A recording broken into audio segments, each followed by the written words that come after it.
James is the founder of the Extreme Ice Survey, a long-term photography project that documents the planet's changing ecosystem.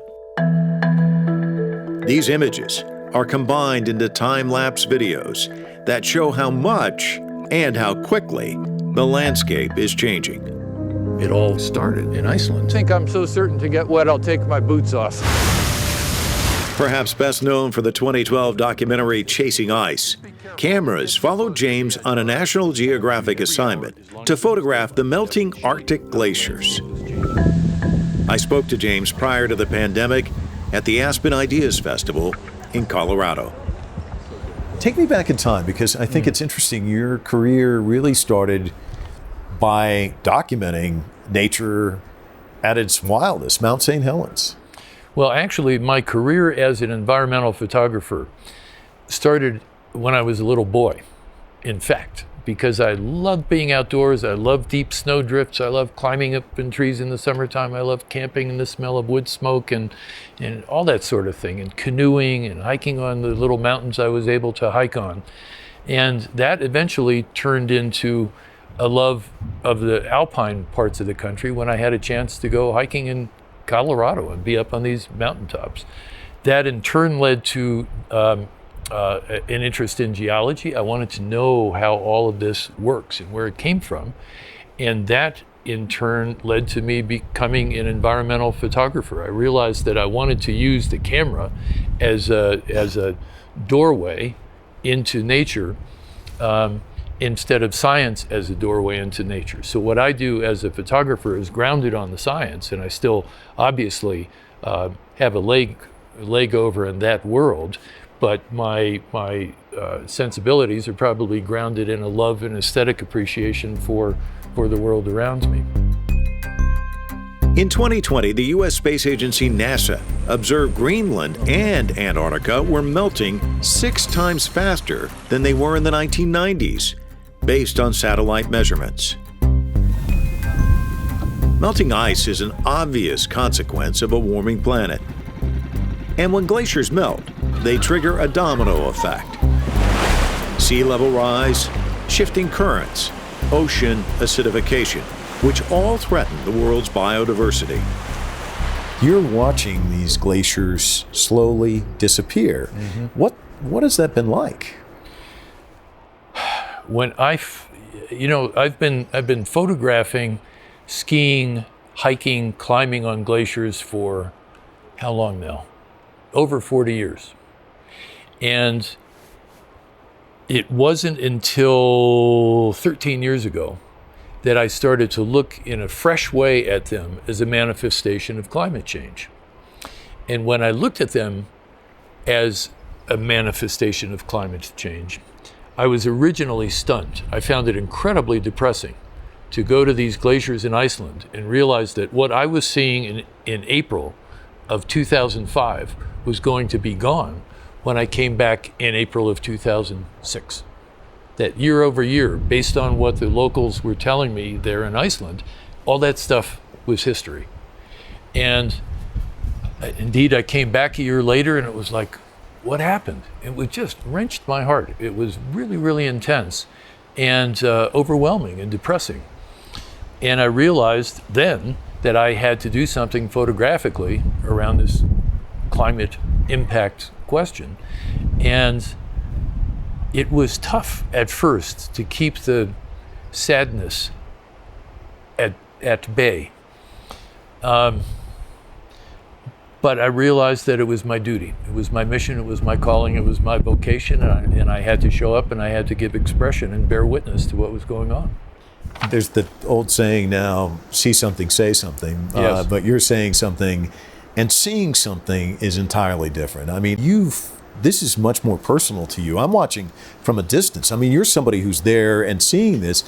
It's got to be hard for you even to show this to audiences. Well, it's at times at times, especially early in the project, it was hard to live with this. Hard to live with the realization, the horror of what you're seeing. It's like you're watching a train wreck in slow motion.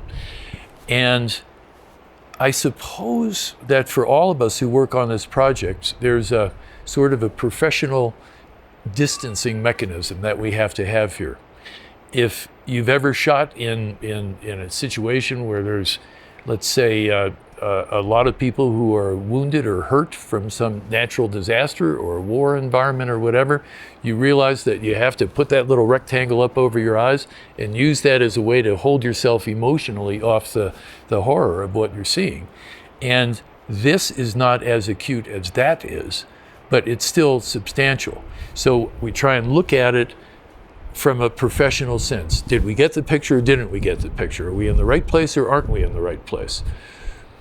But then, of course, there are times when you step back from that and you kind of let the realization of it soak into you.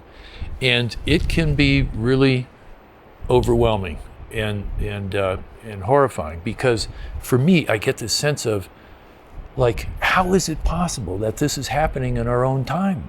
You know, you look back on the bison being more or less exterminated in the 19th century, or the fact that there were, you know, people were enslaved in the 19th century, and all of that was accepted. We look back on it now and say, were they crazy? What was wrong with those people? And now we are living in a similarly apocalyptic, unacceptable, incomprehensible environment, and yet we're living in it. It's happening. In spite of all the knowledge, these processes are going on, and that's what makes me crazy.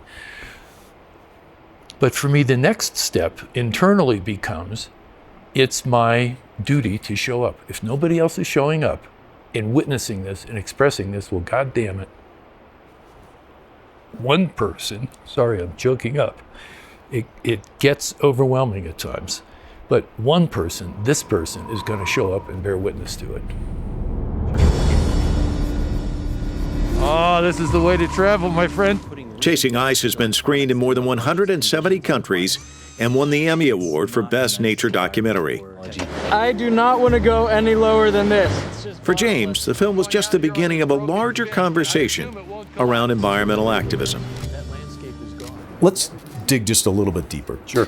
The imagery, you show time-lapse photographs, and it shows this kind of this retreat, which is shocking in itself. Mm-hmm. But you go one step further and you put out this red outline to show, okay, this is what it used to be. Mm-hmm. And so it really frames what's left.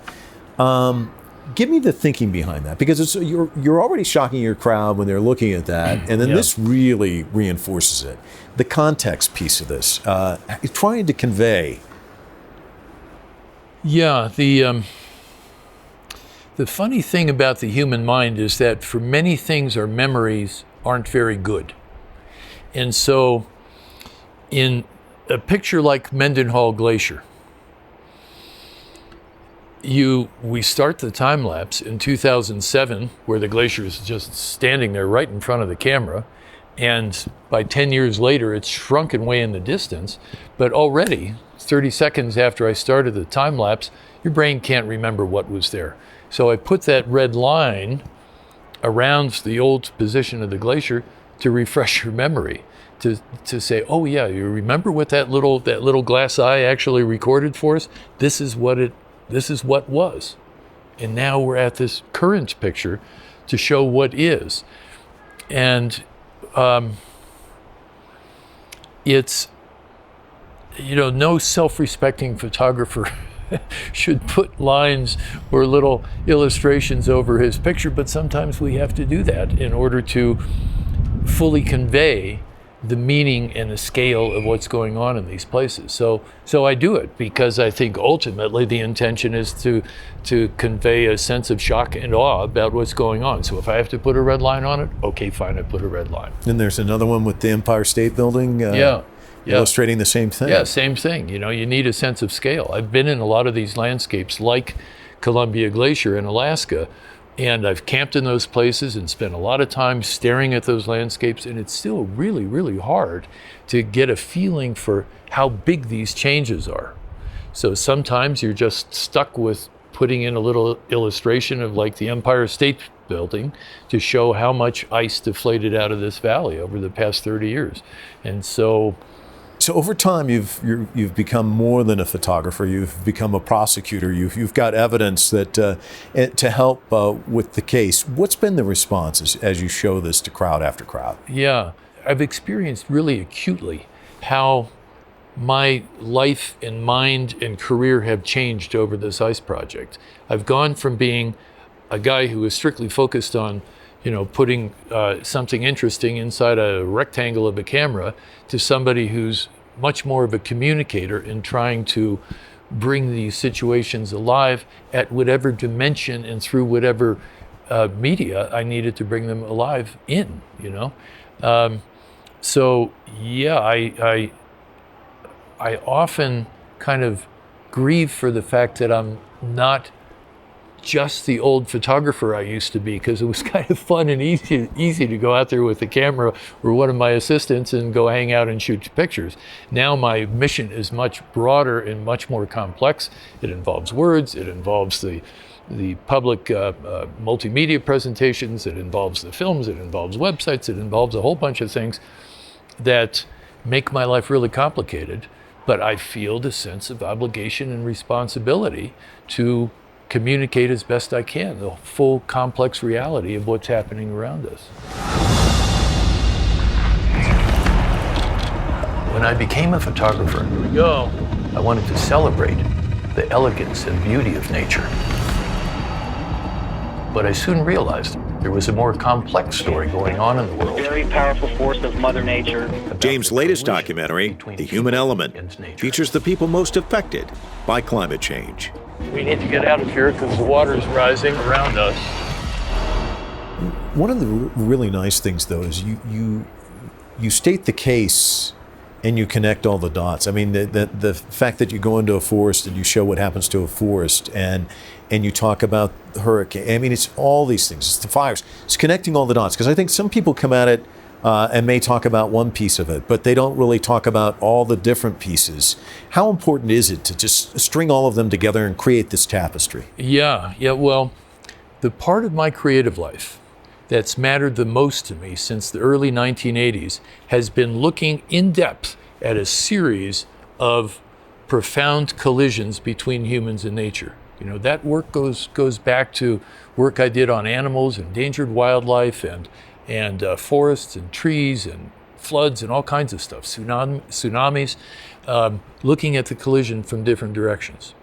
And as the Extreme Ice Survey has gone on since 2005, I started to think in terms of, I need to do a big all-encompassing statement. This ice project is sort of a vertical dive through this one sector. Okay, the connection between changing climate, changing air, ice, and how the ice is going away. Okay, narrow story.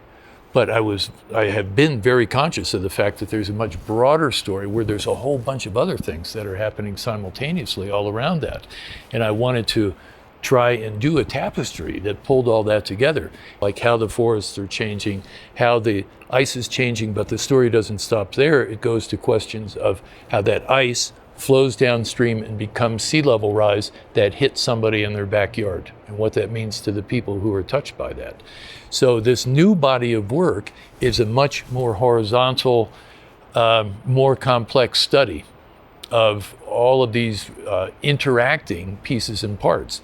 And really the rubric that we're using is the old ancient elements that the Greeks had and the Chinese had and the Indians had, namely that there are these basic elements called earth, air, fire, and water, and how these things are all changing in concert as a consequence of this other element that nobody seemed to have described very much in these old framing devices, namely the human element, that Homo sapiens, now, because there's 7.5 billion of us on the planet, we are a very significant force of modifying those other elements, earth, air, fire, and water. So that's the story we're trying to tell. I'm trying to put my arms around this big, gigantic thing. I guess all of us at some point in our life have to look back on it and look at our legacy. Do you want your legacy to be, man, he was an extraordinary photographer, or do you want it to be, this is the guy who had the clarion call on climate and people responded? That's not a fair question. No, that is a fair question, and I've never said this in public, that in the dark recesses of my mind, what I would like my tombstone to read is that he shone a light into the darkness. Whether that's with a camera or whether that's with words or concepts, it doesn't matter. But I would like my legacy to have been that I helped reveal the darkness. And I think you did in this interview. Thanks so much. Well, thank you. My pleasure.